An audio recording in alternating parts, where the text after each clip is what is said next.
పూర్వకాలంలో ద్రవిడ దేశంలో ఒక రాజ్యం ఉండేది. ఆ రాజ్యంలో ఒక శివాలయంలో ఒక అర్చకుడు పరమశివుణ్ణి నమ్ముకుని అర్చకత్వం చేశాడు. అర్చకత్వం అంటే మామూలుగా చేసింది కాదు, ఆయన ఉన్నాడు అని నమ్మి అర్చకత్వం చేశాడు. బ్రహ్మాండమైనటువంటి కరువు వచ్చింది. ఆ ఊళ్ళో ఇంకా ఎవరు బతకలేక ఇంకా ఈ ఊరు విడిచిపెట్టి వెళ్ళిపోతున్నామని చెప్పి వెళ్ళిపోయారు. ఆ వెళ్ళిపోయేటప్పుడు ఒక గమ్మత్తు ఉంటుంది. చాలా తేలికైనవి, అమ్ముకుంటే అన్నం దొరికేవి ఉంటాయో పట్టుకెడతారు, బరువు అయినవి వదిలిపెట్టేస్తారు. మళ్ళీ మంచి రోజులు వస్తే మనం వచ్చేటప్పటికి ఉంటాయి. ఇక మంచి రోజులు రాకపోతే ఈ ఊరికి మనకి బాంధవ్యం తీరిపోయిందని వెళ్ళిపోతారు. వాళ్ళు వెళ్ళేటప్పుడు ఆవుల్ని గేదెల్ని తీసుకెళ్లరు. ఎందుకు తీసుకెళ్లరో తెలుసా అండి? తమ కడుపు నిండడానికే మార్గం లేదు, ఇంకా వాటిని ఏం మేపుతారు. కాబట్టి కరువు వచ్చినప్పుడు ఆవుల్ని గేదెల్ని ఇంకా పోషించలేక ముందు నీరు పోయలేరు, కాబట్టి వాటిని వదిలిపెట్టేసి వెళ్ళిపోతారు. అలా వెళ్ళిపోయారు ఆ ఊళ్ళో వాళ్ళందరూ. ఈ శివాలయంలో అర్చకుడు అన్నారు, నువ్వు కూడా వచ్చేసేయి మాతో అన్నారు. అంటే ఆయన అన్నాడు, నేను వెళ్ళిపోతే శివుడికి అన్నం ఎవరు పెడతారన్నాడు. ఇది భక్తి అంటే. అందరూ వదిలిపెట్టేశారు ఊరు. ఈయన వదిలిపెట్టేయచ్చు, కానీ ఈయన బతకడం కాదు, ఆ గుళ్ళో శివుడు బతకాలి. అందరినీ బతికించేవాడు అందరినీ ఊరి నుంచి పంపించేస్తున్నాడు, వాడికి దయలేనప్పుడు నేను ఎందుకు ఉండాలనాలి. ఆయన అలా అనలేదు, వాడికి నేను అన్నం పెట్టాలన్నాడు.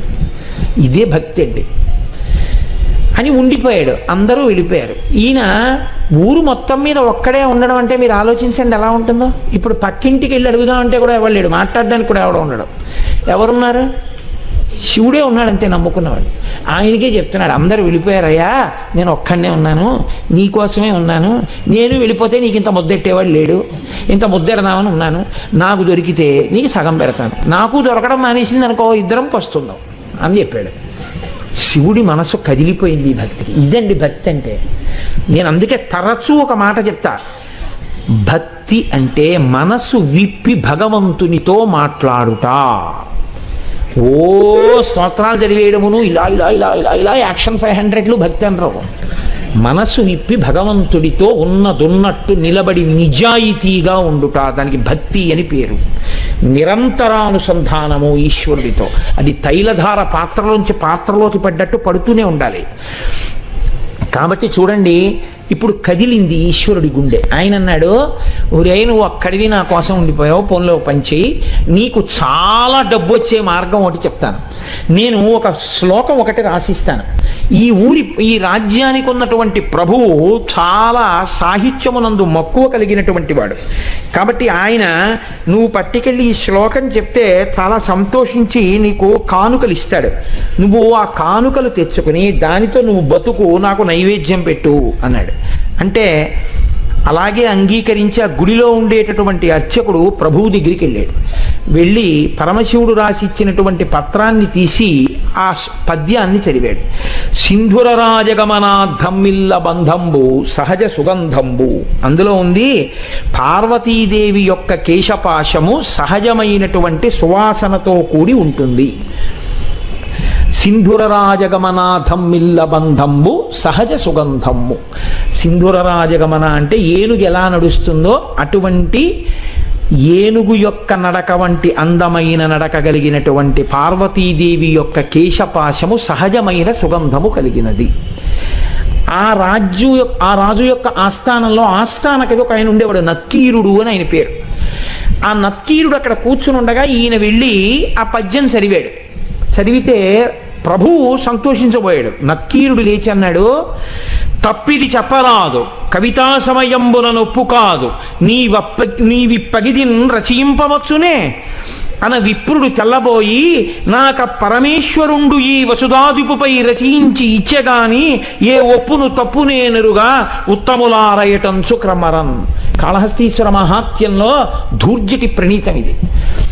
ఆయన అన్నాడు, అయ్యయ్యో తప్పిది చెప్పరాదు. ఇలా చెప్పచ్చా? తప్పు. ఎలా చెప్తున్నావు? కవితా సమయంబున నొప్పు కాదు. ఒక కవిత్వం చెప్తే దానికి ఒక నియమం ఉంటుంది.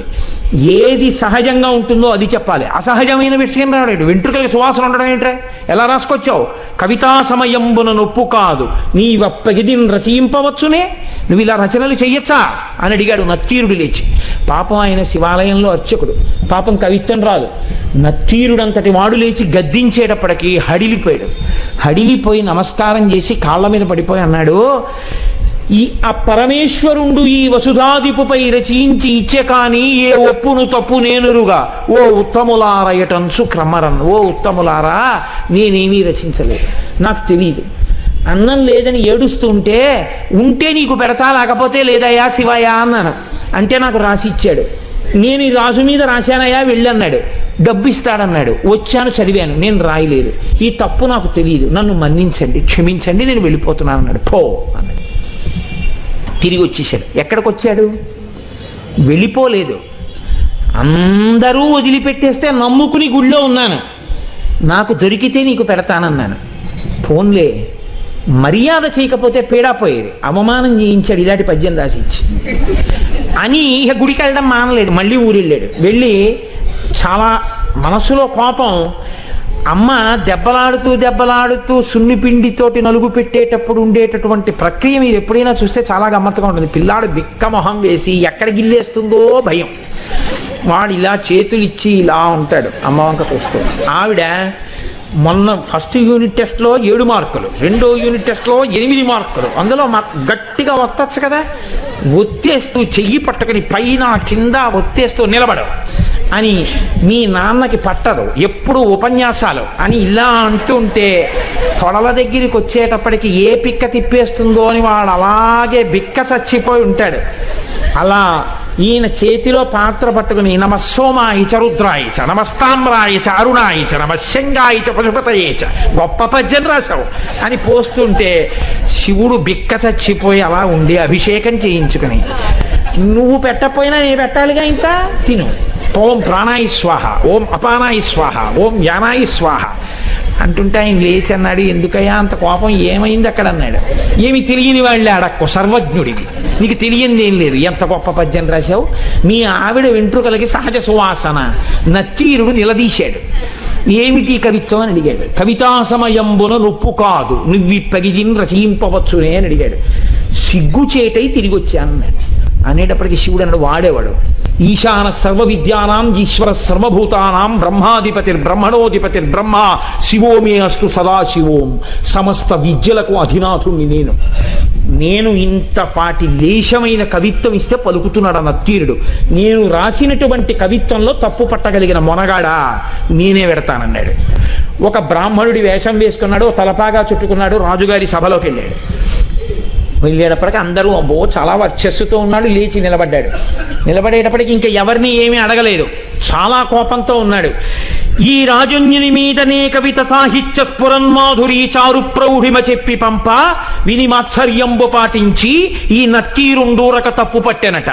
ఏది లక్షణమో అలంకారమో పదబంధమో రసమో చక్కని చెప్పుడా తప్పనన్. శివుడు నిలదీశాడు, ఎరా నేను ఈ రాజన్యుని మీదనే కవిత సాహిత్య స్ఫురన్మాధురి చెప్పి పంప అద్భుతమైనటువంటి పద్యం ఒకటి నేను రాసి పంపించాను. ఈ నత్తీరుండు మాత్సర్యంబు పాటించి ఊరక తప్పు పట్టానట. అవతలవాడు పద్యం రాయడం ఏమిటి, నేను మెచ్చుకోవడం ఏమిటని కేవలం అసూయతో నత్తీరుడు తప్పట్టుకున్నాడు పద్యంలో. ఏది పద్యంలో తప్పెక్కడుంది చెప్పమనండి. లక్షణమో, ఏం పద్యంలో లక్షణంలో తప్పుందా? అలంకారమో, అలంకారం తప్ప. పదబంధమో, పదములు బంధం వేయడం తప్పొచ్చిందా? రసమో, రసభంగం అయిందా? చక్కని చెప్పుడా తప్పనం, ఏది తప్పు చెప్పు అన్నాడు. రాజు తెల్లబోయి ఈ కూడా ఎప్పుడు ఎప్పుడు అయిపోయింది, ఇప్పుడు గమాలను ఈయనెవరో వచ్చాడు అని ఆయన వెళ్ళిపోయాడు కదా అర్చకుడు, ఈయనెవరో వచ్చాడు. ఓహో కవిత్వం రాసిన వాడు ఈయనేమో. శివుడు అన్నాడే, మరి ఈయనేమిటి ఇలా ఉన్నాడు అనుకున్నాడు. ఈలోగా నత్తీరుడు గభాలను లేచాడు, తన పేరు కదా ఎత్తాడు. అందుకని నత్తీరుడు లేచాడు, అన్నాడు అగజకునైనం తగు ఇలా మగువులకు తగదు మాను మాత్సర్యమింకన్ గగన ప్రసూనవాదము జగతిన్ ప్రత్యక్షమునకు సరియన తగునే. ఏమిటా నువ్వు మాట్లాడేది? కవిత్వం రాశావా? పద్యం రాసి పంపించావా? అగజకునైనం తగు, కొండకు పుట్టినటువంటి తల్లి కాబట్టి ఎత్తి పొడిచాడు. కొండల ఆవిడ పార్వతీదేవి కాబట్టి ఏమో ఆవిడ వెంట్రుకలకి సువాసన ఉందేమో. ఇలా మగువులకు తగదు, భూమి మీద ఏ ఆడదాని జుత్తు సువాసనతో ఉండదు. గగన ప్రసూనవాదము, ఆకాశంలో పువ్వు ఉందంటే ఎవడైనా నమ్ముతాడు? కనబడుతుందా ఎవరికైనా? ఎవడైనా అనుభవించింది ఉంటే చెప్పు, మేమెవరం చూడలేదు వాసన. నువ్వేదో రాసి పార్వతీదేవి కేశపాశం అంతా చాలా సహజ సుగంధంగా ఉంటుంది అంటే ఎలా ఒప్పుకుంటాం? ఇది ప్రత్యక్షమునకు సరియనతగునే మా కంటితో చూసింది అని సత్యమని మేము అంగీకరిస్తామా? అంగీకరించాం. ఏమిటి తప్ప అని 10 మాటలు అడుగుతాయంటే అందరి తప్పే అన్నాడు. అనేటప్పటికీ శంకరుడు అన్నాడు, పార్వతీదేవి కేశపాశమునకు సహజ సుగంధముందో లేదో చెప్పగలిగిన వాడెవరు? ఒక్క శంకరుడు. నేను చూస్తాను కాబట్టి ఆ కేశపాశం యొక్క వాసన, కాబట్టి నేనే రాసింది, నేను చూసిన వాడిని. నేను చూసి సహజ సుగంధం ఉందని చెప్పినా నువ్వు నమ్మవా? నేను శివుణ్ణి అని చెప్పడం కోసం ఒక్క నత్తీరుడికి కనపడేటట్టుగా నీలగ్రీవుండు నిటల నేత్రము చూపాను. నీలగ్రీవుడు నల్లని కంఠమున్నవాడు, హాలాహలాన్ని భక్షించినవాడు, అంత ఓర్పున్నవాడు, లోకములను రక్షించగలిగినవాడు. వీడికి నేను చెప్పింది నిజమే అని చెప్పాలని పరమశివుణ్ణి నేను అబద్ధం చెప్పవలసిన అవసరం లేదు. ఆమె నా భార్య. నేను నిరంతరం వాసన చూసిన కేశపాశం అది. నేను చెప్తున్నానని చెప్పడం కోసమని 3వ కన్ను చూపించాడు. చూపిస్తే అహంకారం అండి నక్కీరుడికి. తను నమ్మింది, తనకొచ్చిన 4 పద్యాలు గొప్ప అనుకున్నాడు. పరమశివుడంతటి వాడు 3వ కంటితో త్రయంబకుడై ఎదురుగుండా కనపడితే ఆయనే సుగంధిం పుష్టివర్ధనం ఉర్వారుకమివ బంధనాన్ మృత్యోర్ముక్షీయమామృతాత్ అంటాం. ఒక్కసారి మహాదేవుడి కాళ్ళ మీద పడితే ఏ స్థితిని పొంది ఉండేవాడో ఆయన అన్నాడు, తల చుట్టువార కన్నులు కలిగిన పద్యంబు తప్పు కాదనవశమే, వలదిచ్చట నీ మాయా విలసనములు పనికిరావు విడువమటన్నాను. 3వ కన్ను కాదు, నీ తల చుట్టూ కళ్ళు చూపించినా నువ్వు చెప్పిన పద్యం తప్పే. అహంకారం చూడండి ఎలా ఉంటుందో. అన్ని విద్యలకు ఆలవాలమైనటువంటి శంకరుడే వచ్చి చెప్తే ఎందుకు వచ్చిందిరా? మహానుభావుడు చెప్తున్నాడు, ఏమో నా తల్లి కేశపాశమునకు సుగంధం ఉండి ఉండవచ్చు. ఆ అనుభవము, నేను అలా అమ్మ కేశపాశ దర్శనం చేయగలిగిన భాగ్యాన్ని శంకరా నాకు కూడా కృప చెయ్యని పాదాల మీద పడాలి. తన విద్యతో వాదన చేస్తున్నాను అనుకున్నాడు. నీ తల చుట్టూ కళ్ళు చూపించినా నీ పద్యం తప్పే అన్నాడు. వెంటనే శంకరుడు అన్నాడు, నీవు కుష్ఠవ్యాధి చేత భయంకరముగా పీడింపబడదువుగాక. ఉత్తర క్షణంలో ఒళ్ళంతా వివరణమై కుష్ఠవ్యాధి బయలుదేరింది. ఇప్పుడు పరమశివుడి కాళ్ళ మీద పడ్డాడు. అయ్యయ్యో తండ్రి, వచ్చిన 4 ముక్కలకి కన్ను మిన్ను కానక అహంకారంతో ప్రవర్తించాను. ఖచ్చితంగా జగదంబ యొక్క కేశపాశము సుగంధభరితమే అయి ఉంటుంది. నన్ను అనుగ్రహించి నాకు క్షమాభిక్ష పెట్టు అని ఆయన కాళ్ళ మీద పడ్డాడు. శివుడు అన్నాడు, నువ్వు కైలాస పర్వత శిఖర దర్శనం చేస్తే నీ యొక్క పాపం పోయి నీకు మళ్ళీ ఆరోగ్యం కలుగుతుందని అంతర్థానం అయ్యాడు. ఇప్పుడు ఈ కుష్ఠవ్యాధితో బయలుదేరాడు. ఎంత వర్ణించాడో దుర్జటి. ఎప్పుడైనా అవకాశం ఉంటే కాళహస్తీశ్వర మహాత్మ్యం చెప్తాను, అప్పుడు విందురుగా. అప్పుడు మహానుభావుడు ఉత్తర భారతానికి నడిచి వెడుతూ కైలాసం కనపడక కుష్ఠవ్యాధి పెరిగి వేళ్ళు కాళ్ళు ఊడిపోతుంటే ఏడుస్తుంటే ఆనాడు సుబ్రహ్మణ్యుడు ప్రత్యక్షం అయ్యాడు ఒక చోట చెట్టు కింద. ఓరి పిచ్చాడా, మా నాన్న హృదయం నీకు ఇప్పటికీ అర్థం కాలేదు. కైలాసం అంటే కుష్ఠవ్యాధితో అక్కడ కడతావా? దక్షిణ కైలాసం కాళహస్తి శిఖరం చూడమన్నాడు రామా నాన్నగారని చెప్పి కాళహస్తి శిఖరం చూపించాడు. వెంటనే కుష్ఠవ్యాధి పోయింది. అప్పుడు అక్కడే ఉన్నటువంటి పాతాళగంగలో సరోవరంలో స్నానం చేసి శంకరుడి మీద ద్రవిడ భాషలో ఆయన బ్రహ్మాండమైనటువంటి కావ్యరచన చేశాడు.